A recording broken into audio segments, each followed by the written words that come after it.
It is easy to understand why the government is reluctant. The IMF has put forward 7 demands. 4 of them are such that they will be difficult for any political party, whether in power or not, to implement. And this is a government that is a coalition of so many parties. It's a government that is not very popular. It has a lot of political pressure on it.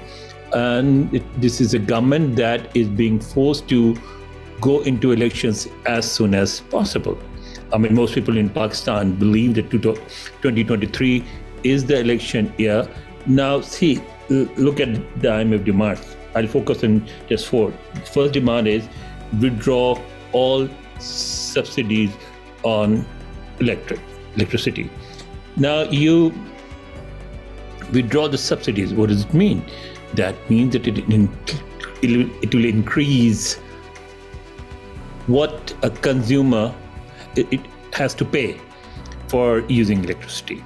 I mean, it will increase consumers' bills, and it will be a substantial increase. The second demand is linking gas prices to the international market.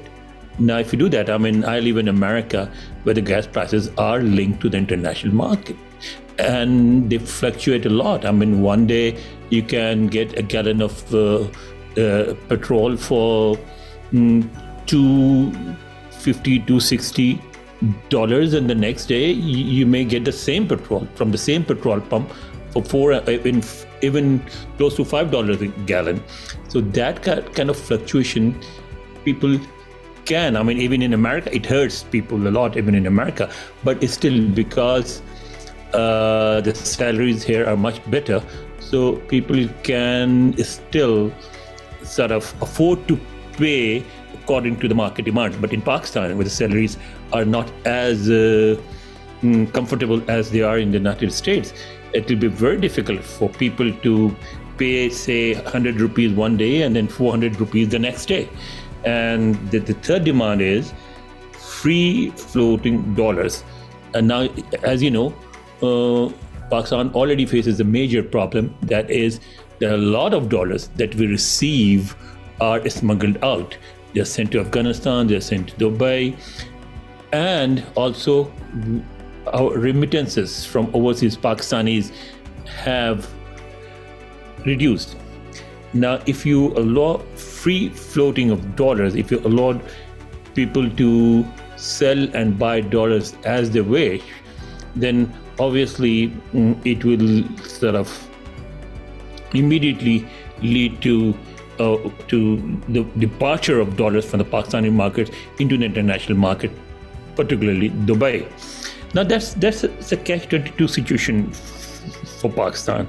I mean, you do it, you're damned. If you do not do it, you're damned. Why?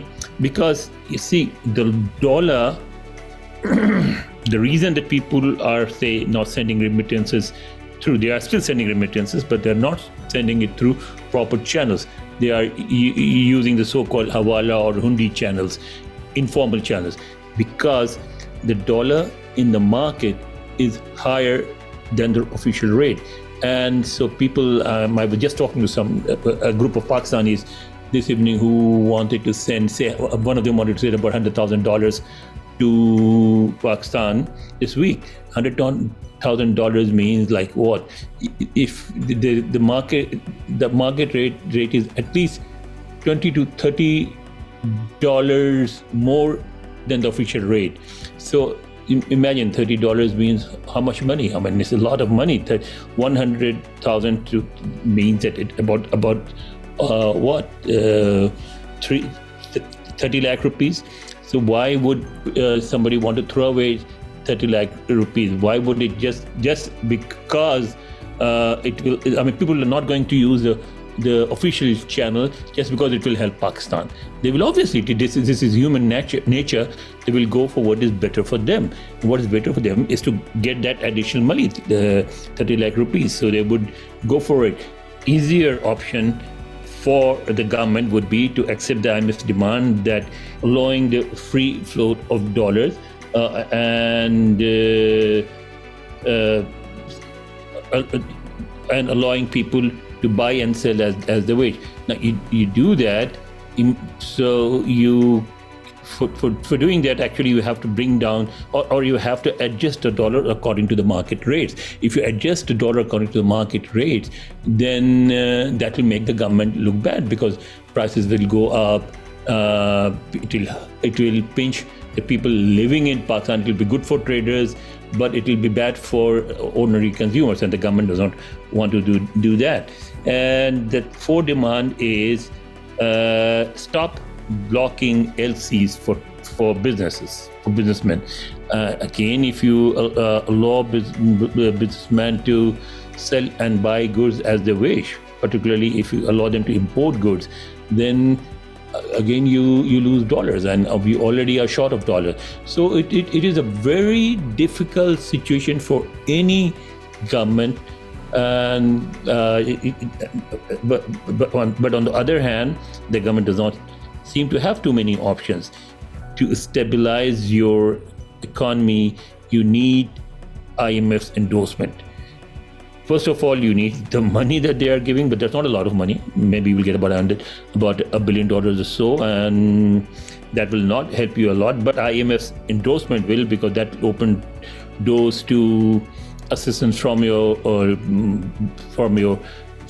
partners, friendly countries like Saudi Arabia and others, and also it opens the doors to other international financial institutions, and that's why you need IMF's endorsement. You will not get it unless and until you fulfill this requirement. So I think the government is in a very difficult situation. It is easy to criticize the government, but yes, there is no other option.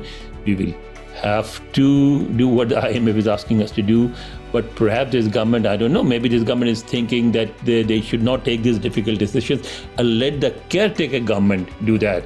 Because then if the caretaker government takes those decisions, it is not going to, caretaker people are not allowed to participate in the elections.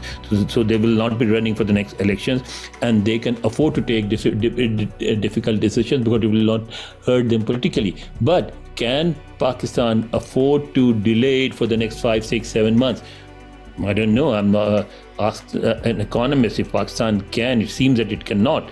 So it is a very, very difficult situation for the government. Whether the IMF will be willing to deal with a setup, with a caretaker setup, knowing that it will be there only for 3 months, and then they will have a new government with a new political mandate, and they will have to renegotiate the whole thing with the new government. So the only way to actually do that is to give assurance to the IMF that whatever is decided by the caretaker government will also be acceptable to the next government, the government that gets elected. Now, who can give that kind of assurance? Obviously, the caretaker government cannot give that assurance, because it will be gone in 3 months, and you don't know who is going to win.